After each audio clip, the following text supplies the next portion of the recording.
काय बिचारे काल परवाना मैतीला गेले होते निरोपाला.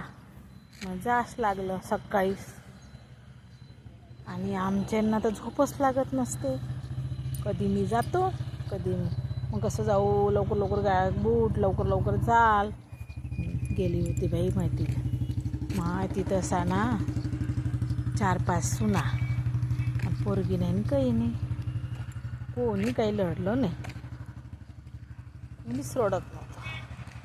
हां, एखादी बहीण असती तिला तर ती रडली असती, बहीणही नाही. माय असे वाक्य होते व तिचे त्या बाईचे, काही विचारू नको. त्या सुना एकीनं केलं ती थोडीशी रडत होती, दुसरी तर काही अजिबात डोळ्यातून पाणी नाही आलं, तिसरीच्या डोळ्यातून नाही पाणी आलं.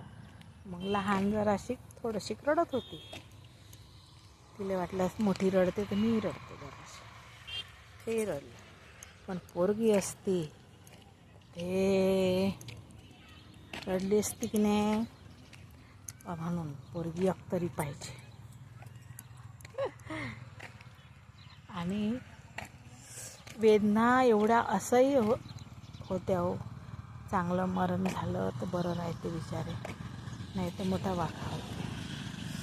हां, म्हणून सांगते तुम्हाला, चांगले कर्म करा आणि जीवन चांगलं जगा. काही नाही पडलं याच्यात. हां, आपण मरेपर्यंत काम कष्ट करत राहतो माय, पण आपण आपल्यासाठी जगतच नाही अजिबात. आपल्यासाठी जगा. हां, बाय.